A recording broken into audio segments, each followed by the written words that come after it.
You let me violate you. You let me desecrate you. Because nature has found simple solutions to complex problems, humans are finding new ways of sensing the world around them.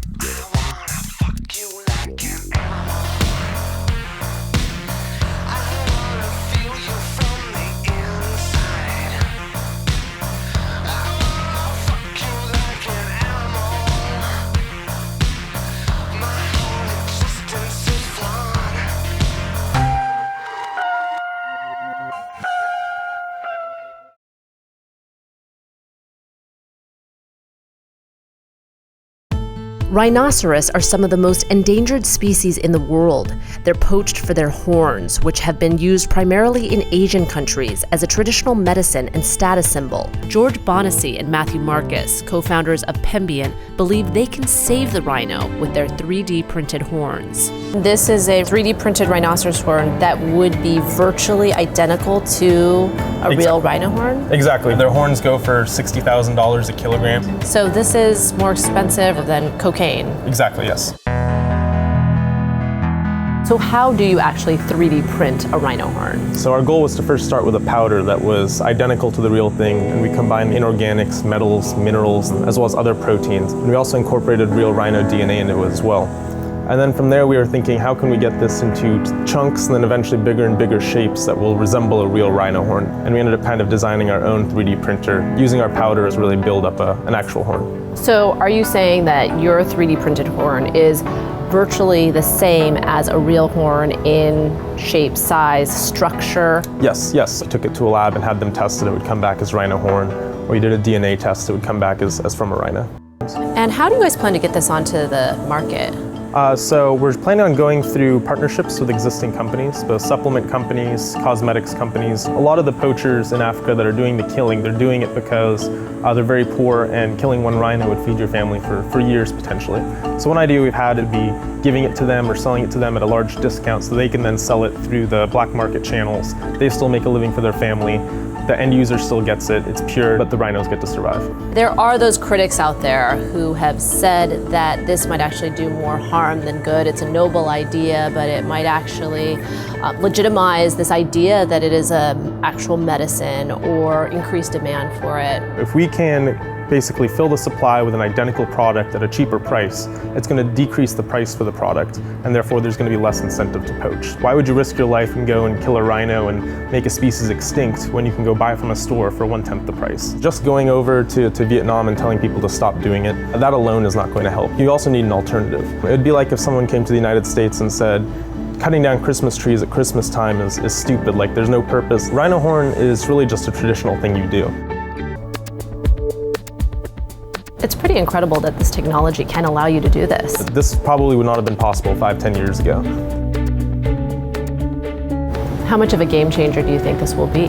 Well, I hope and I believe that it will save the species. That's the reason why we're doing it.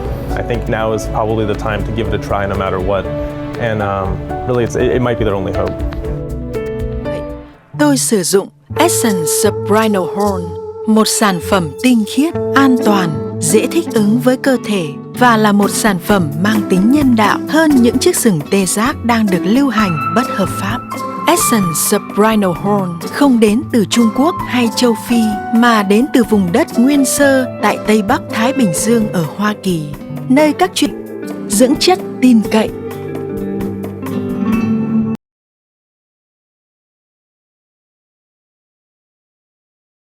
it's a situation that you can help.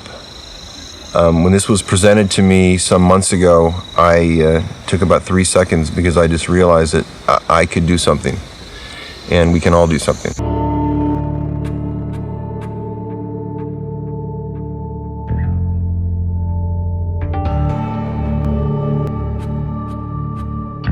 This came to me because there's a crisis in South Africa that needs our attention.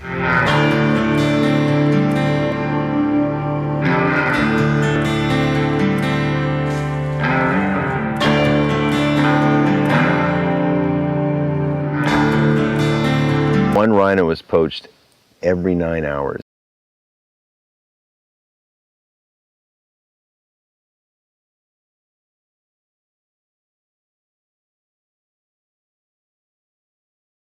But I think the biggest problem that people need to let go of, when you've got your pro-trade guys and you've got your anti-trade guys, at the end of the day, everyone needs to let go of their egos and focus on saving the species rather than their interest.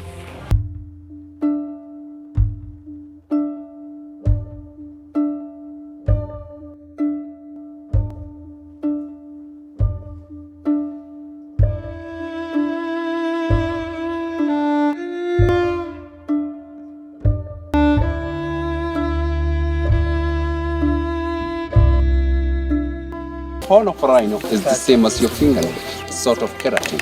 You can cut it and it can grow again. Rhino populations are being decimated by an international smuggling trade, all for consumers who mistakenly think powdered rhino horn holds some medicinal cure for them.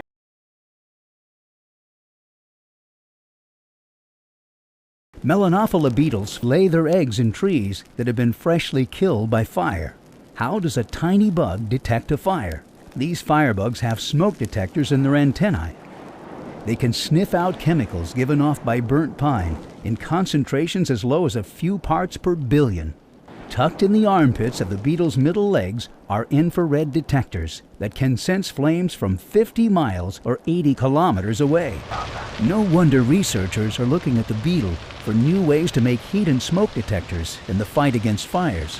The goal of the annual Firefighting Home Robot Contest is to build a robot that can find and extinguish a fire in a house. People talk about something being as dumb as a bug, but the truth is that bugs aren't very dumb, and it's quite a humbling experience to try and make a device that is as dumb as a bug, because it's quite difficult.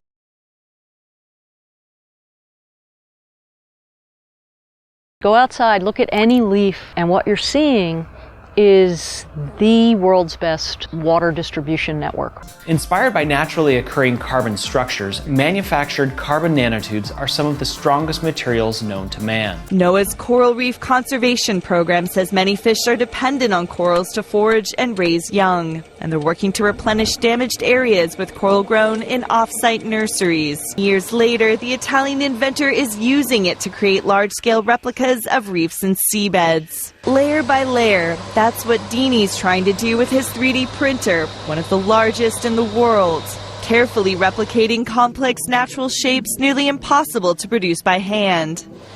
Using a mixture of sand and a seawater-based binder, he wants to help restore critical reef barriers needed to protect against coastal erosion without further harm to the environment. Shifting out of plastics into things like plant matter or even flesh, right? Kind of like a 3D printing skin and things like that. The interesting thing with the 3D printing now is we can print in metal, right? We can print in ceramic, so there's a lot of possibilities there to bring things into production that would be much more efficient.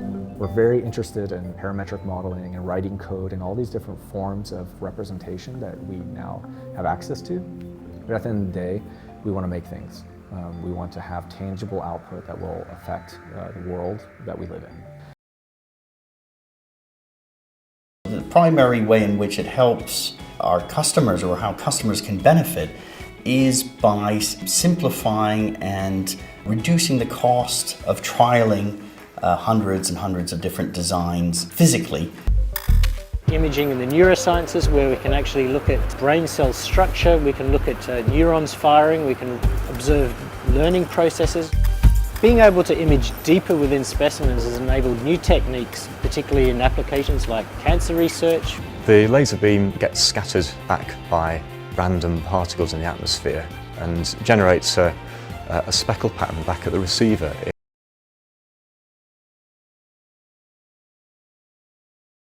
Before the Europeans came and started to influence the habitat, we had a tapestry of wildlife and plants across the Great Plains that worked together to make sure that all kinds of ecological processes were continuing to occur.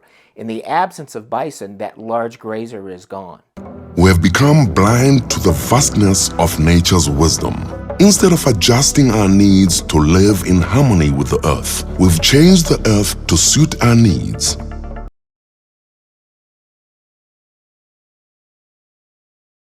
Sensing some smell of a carcass.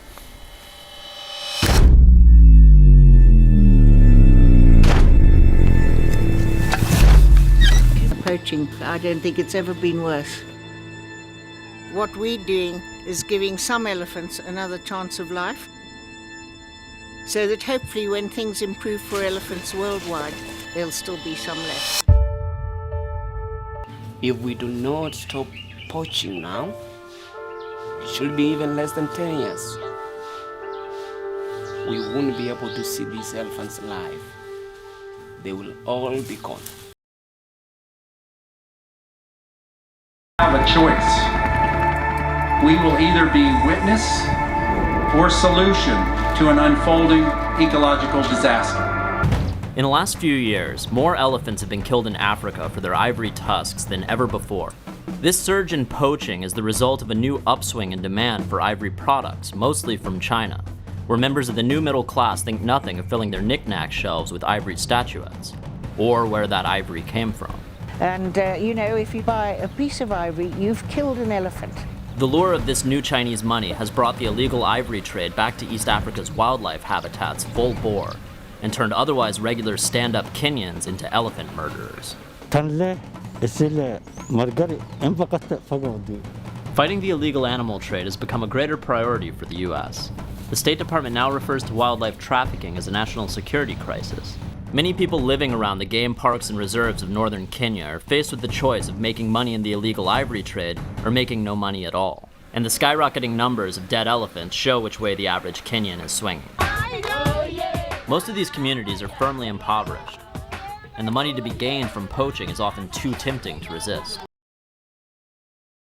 3 kilos of tusk sells for about 21,000 Kenya shillings in Samburu, around $240 US. The value of the ivory increases substantially with the distance it travels.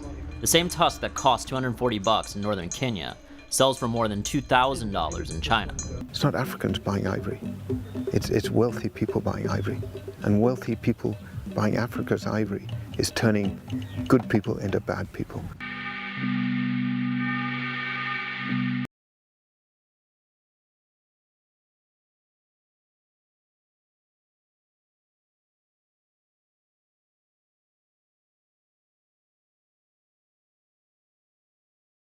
By every measure, China is the world's villain when it comes to the illegal ivory trade. They are looking back into their past for symbols that they associate with their ancestors with core values, and they're expressing those core values in ivory.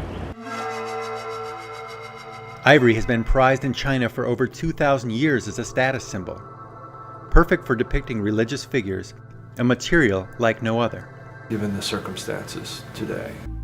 Master Liang spent 2 years carving this piece. It is valued at over $1 million. Research revealed that 83% of China's huge middle class intends to buy ivory products in the future. The Chinese government intends to expand its ivory market. Elephant population is now at the lowest level ever recorded.